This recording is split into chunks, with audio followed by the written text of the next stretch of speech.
জাকাতের টাকা বছর পূর্তির সাথে সাথে না দিয়ে তা যদি কাছে রেখে সারা বছর ব্যাপী দেই, কোনো সমস্যা আছে কিনা? তো অবন্টিত উত্তরাধিকারের টাকার জাকাত কে দিবে? আমি স্বর্ণের ব্যবসা করি, আমার স্বর্ণের উপর জাকাত আসবে নাকি এটার মূল্যের উপর জাকাত আসবে? জাকাত আদায়ের জন্য স্বর্ণ বিক্রির মূল্য হিসাব করতে হয়, কিন্তু বাজারে এক এক দোকানে এক এক মূল্য।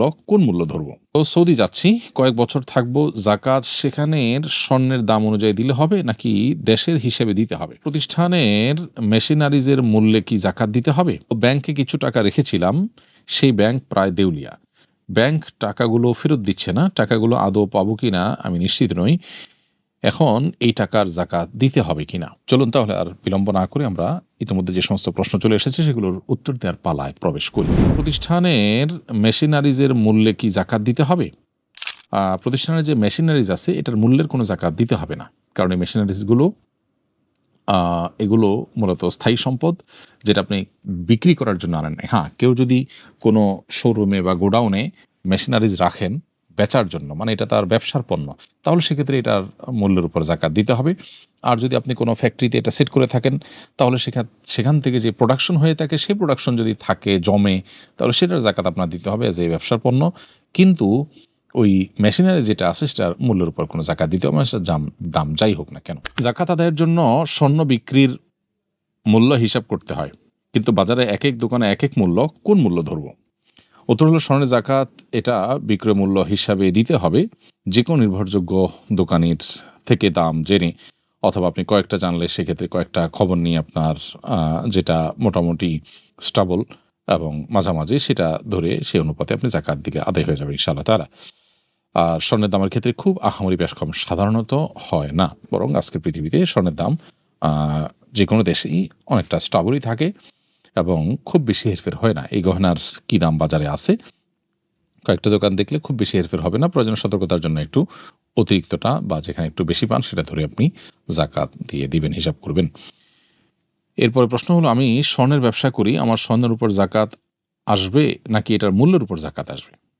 স্বর্ণের উপর জাকাত আসা আর স্বর্ণের মূল্যের উপর জাকাত আসা কিন্তু একই জিনিস। ধরুন আপনার স্বর্ণ আছে ১০ ভরি বা ২০ ভরি, যেটাই থাকুক না কেন, এই স্বর্ণের ২.৫% আপনাকে জাকাত দিতে হবে। এখন ২০ ভরির ২.৫% কতটুকু হয়? আপনি ততটুকু স্বর্ণ আলাদা করে যদি জাকাত দিয়ে দেন, গরিবকে দিয়ে দেন, স্বর্ণটা আদায় হয়ে যাবে। আবার একই সাথে এই স্বর্ণের বিক্রয় মূল্য কত, বর্তমান বাজার দর কত, সেটা হিসাব করে যা ভ্যালু হবে তার ২.৫% টাকা আপনি দিয়ে দিলেন, সেটা আদায় হয়ে যাবে। অর্থাৎ টাকা দিলেন আর ওই স্বর্ণের মূল স্বর্ণেরই অংশ থেকে জাকাত দিলেন, ২টা কিন্তু একই কথা হবে। বিধায় এটাতে কোনো পার্থক্য হবে না। তবে স্বর্ণ রূপার পাশাপাশি স্বর্ণের পাশাপাশি রূপার পাশাপাশি বেচার জন্য রেখেছেন এমন কোনো জিনিস যদি আপনার কাছে থাকে, যেমন ব্যবসার মাল, যেগুলো ব্যবসার পণ্য আপনি ব্যবসার উদ্দেশ্যে যেটি নিয়েছেন, কিনেছেন, এরকম জিনিসপত্র থাকলে সেগুলো এবং স্বর্ণ রূপা সবগুলোর মূল্য ধরে সবগুলোর উপর থেকে ২.৫% জাকাত দিতে হবে। আর যদি স্বর্ণটা আলাদা আপনি দিতে চান, তো শুধু স্বর্ণ দিয়ে স্বর্ণটা দিতে পারেন, কোনো অসুবিধা নেই, বাকিগুলো আপনি টাকা দিয়ে আদায় করবেন। এরপরে প্রশ্ন হলো, ব্যাংকে কিছু টাকা রেখেছিলাম, সেই ব্যাংক প্রায় দেউলিয়া। ব্যাংক টাকাগুলো ফেরত দিচ্ছে না, টাকাগুলো আদৌ পাবো কিনা আমি নিশ্চিত নই। এখন এই টাকার জাকাত দিতে হবে কিনা? আপনার টাকা ব্যাংকে রেখেছেন, ব্যাংক যেহেতু দেউলিয়া হয়ে গেছে এবং দেউলিয়া হলে এই টাকা পাওয়ার সম্ভাবনা কতখানি, এটা নির্ভর করে কোন সমাজে কোন দেশে এটি ঘটেছে। যেমন বাংলাদেশের প্রেক্ষিতে খুবই সামান্য পরিমাণ অর্থ পাওয়া যায়, সেটাও কবে পাওয়া যাবে কোনো গ্যারান্টি নেই। এরকম যদি হয় তাহলে সেক্ষেত্রে এই টাকার জাকাত আপনাকে এখন দিতে হবে না।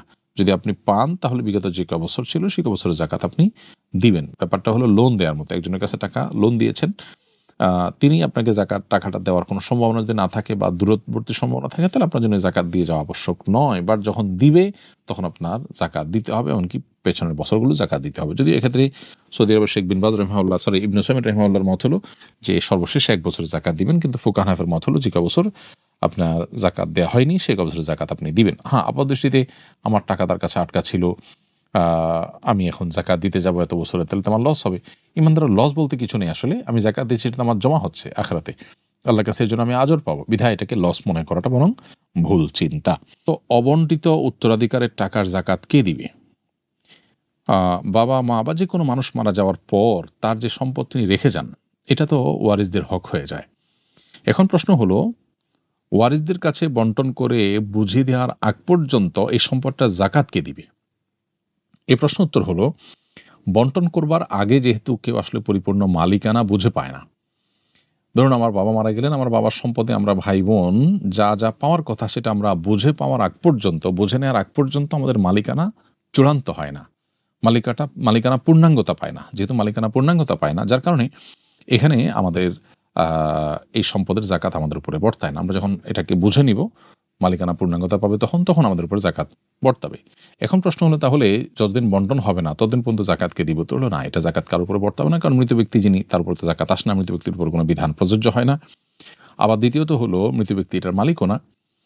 এদিকে আমরা যারা ওয়ারিসরা আছে আমরা কেউ বুঝে পাই নাই, এজন্য আমাদের কারোর জাকাতও আসবে না। তো এজন্য মানুষ মারা যাওয়ার পর উত্তরাধিকার সম্পদ দ্রুততার সাথে বন্টন করে ফেলা উচিত। এটার বহুবিধ উপকারিতা আছে, গরিবের হক এখানে আছে, সেটা যেমন দেওয়া হয় তেমনিভাবে কারণ মৃত্যুর পর আত্মীয় স্বজনের মধ্যে বা ওয়ারিসদের মধ্যে কেউ প্রভাব খাটিয়ে সেখানে জবরদখল করা, এক অংশ দখল করে ফেলা, এই জাতীয় অনাচারগুলোর রাস্তা বন্ধ হয়ে আসে বা সীমিত হয়ে আসে যদি আমরা এই জাতীয় ব্যবস্থা রাখতে পারি। অর্থাৎ উত্তরাধিকারের টাকা, উত্তরাধিকারের সম্পদ, এটা যদি আমরা দ্রুত বন্টন করতে পারি। এই জন্য কারণ মানুষের মৃত্যুর পর তার উত্তরাধিকার বন্টন করার ক্ষেত্রে বিলম্ব যথাসম্ভব না করা উচিত। যদি বিলম্ব করা হয় তাহলে তার জাকাত উত্তরাধিকারদের উপর আনুপাতিক হারে বর্তায় না, কারণ তারা এখনো বুঝে পাননি।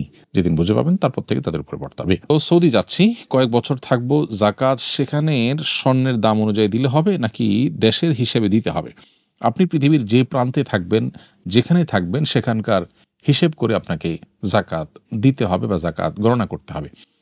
আপনি আছেন সৌদি আরবে, তাহলে সৌদি আরবে আপনার কাছে সেখানকার যে মার্কেট আছে সেটা মার্কেট বিবেচনা করে আপনি জাকাতের টাকা বের করবেন। দেওয়ার ক্ষেত্রেও ওই যেখানে আছেন সেখানে, গরিব দুঃখীকে পাইলে সেখানে দিবেন। যদি সেখানকার চাইতে আরও বেশি নিডি মানুষ থাকে, সেখানে খুব বেশি নিডি মানুষ পাওয়া না যায় বা কষ্টকর হয়, তাহলে সেক্ষেত্রে আপনি অন্য দেশে পাঠাতে পারেন। বাকি হিসাবটা যেখানে আছেন সেখানকারটা করবেন, যদি আপনার সেখানে সম্পদ থাকে বা সেখানে আপনি জাকাতের হিসাব করেন। আর আপনার সম্পদ দেশে আছে, দেশেই সব কিছু হয়, আপনি জাস্ট বডিলি শুধুমাত্র দেশে বাইরে আছেন, তাহলে সেক্ষেত্রে আপনি দেশে হিসেব করে এখানেও জাকাত দেওয়ার উদ্যোগ নিতে পারেন। জাকাতের টাকা বছর পূর্তির সাথে সাথে না দিয়ে তা যদি কাছে রেখে সারা বছর ব্যাপী দেই, কোনো সমস্যা আছে কিনা? উত্তর হলো, জাকাতের টাকা বছর পূর্তির পর পর না দিয়ে সারা বছর রেখে একটু একটু করে দিলেন, তাতেও জাকাত আদায় হয়ে যাবে। কিন্তু সেটা আলাদা করে ফেলা, হিসাবটা অন্তত অ্যাটলিস্ট করে ফেলা, যে আমার কত আছে লিখে ফেলা, সম্ভব হলে টাকাটাই আলাদা কোথাও রেখে দেওয়া, এটা কর্তব্য এবং ভালো। বাট সেটা না করে যদি আপনি হিসাবটা শুধু রাখেন এবং দিতে থাকেন সারা বছর ধরে একটু একটু করে দিয়ে শেষ করেন, তাতেও জাকাত আদায় হয়ে যাবে। প্রিয় দর্শক, দেখতে দেখতে আমরা অনুষ্ঠান একেবারে শেষ প্রান্তে চলে এসেছি এবং সময় হয়েছে বিদায় নেওয়ার, এবং আজকের মতো এখানে শেষ করছি। হাজা মাইন্দি ওয়াল ইলমু ইনদাল্লাহ ওয়া জাযাকুমুল্লাহু খায়রা। আসসালামু আলাইকুম ওয়া রাহমাতুল্লাহি ওয়া বারাকাতুহু।